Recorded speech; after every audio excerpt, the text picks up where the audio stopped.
तो 20:80 स्कीम किससे संबंधित है? पहला क्वेश्चन है 20:80 स्कीम, तो वो संबंधित है सोने के आयात से, सोने का आयात इंपोर्ट करने से संबंधित है। गुजरात के मुख्यमंत्री किसे चुना गया है? तो ऑप्शन ए सही आंसर है, आनंदीबेन पटेल। उड़ीसा का मुख्यमंत्री चुना गया है, उड़ीसा का मुख्यमंत्री चुना गया है नवीन पटनायक को। किस बैंक ने सर्वप्रथम उपग्रह नेटवर्क से विभिन्न शहरों में स्थित अपने कार्यालयों को जोड़ा?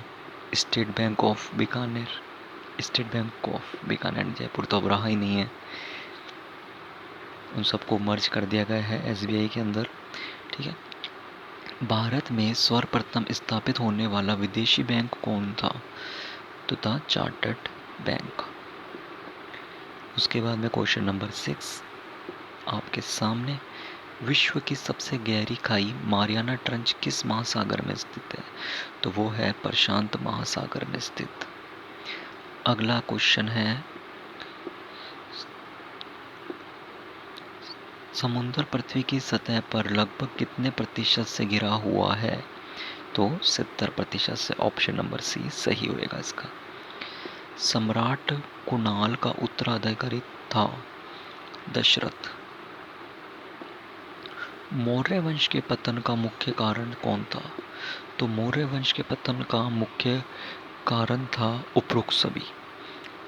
ठीक है, तो इसमें ऑप्शन ए भी है, बी और सी तीनों ही शामिल है। क्वेश्चन नंबर 10, निम्नलिखित में से कौन सा एक हड़प्पा बंदरगाह है? तो option number B Lothal. Question number 11, petroleum किन चट्टानों में पाया जाता है? ऑप्शन नंबर डी इसका सही आंसर है। निम्नलिखित में से कौन सा बंदरगाह भारतीय समुद्री व्यापार का पूर्वी द्वार कहलाता है? तो पूर्वी द्वार कौन सा कहलाता है? तो ऑप्शन नंबर ए इसका सही आंसर। निम्नलिखित में से कौन अगाडिया समुदाय है? अगाडिया समुदाय कौन सा है इनमें से? तो इसका सही आंसर है ऑप्शन नंबर डी।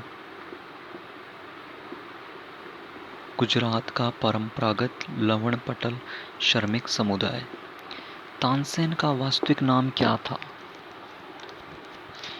तो तानसेन का वास्तविक नाम था रामतन पांडे।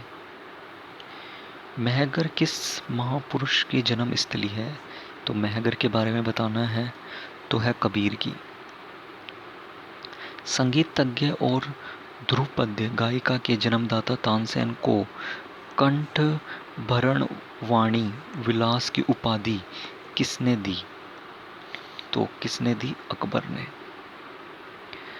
दल विहीन लोकतंत्र के पक्ष में कौन था? दल विहीन लोकतंत्र के पक्ष में कौन था? जय नारायण प्रकाश।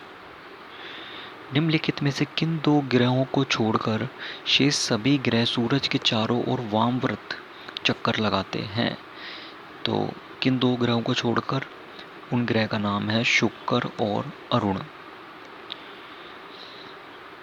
भारत तक समुद्री मार्ग की खोज किसने की? तो इसका सही आंसर है पुर्तगालियों द्वारा की गई थी।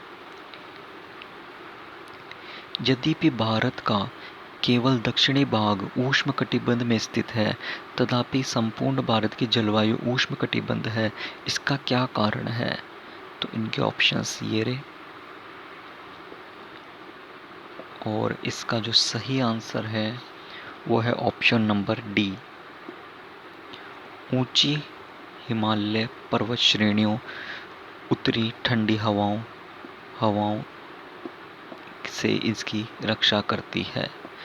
आधुनिक युग की मीरा किसे कहा गया है? काफ़ी अच्छा क्वेश्चन है। आधुनिक युग की मीरा किस लेखिका को कहा गया है? तो ये कहा गया है महादेवी वर्मा को। किस नेता ने जर्मनी में फ्री इंडिया सेंटर की स्थापना करी? तो किस नेता ने करी? सुभाष चंद्र बोस ने। अगला क्वेश्चन, आज़ादी से पहले किस तारीख को चीन के समर्थन में पूरा भारत में चीन दिवस मनाया गया? तो चीन के समर्थन में पूरे भारत में जो चीन दिवस मनाया गया वो तारीख है 12 जून 1938। निम्नलिखित में से कौन खिलाफत आंदोलन का प्रमुख नेता था? तो कौन थे प्रमुख नेता? महात्मा गांधी। और आखिरी क्वेश्चन आज का,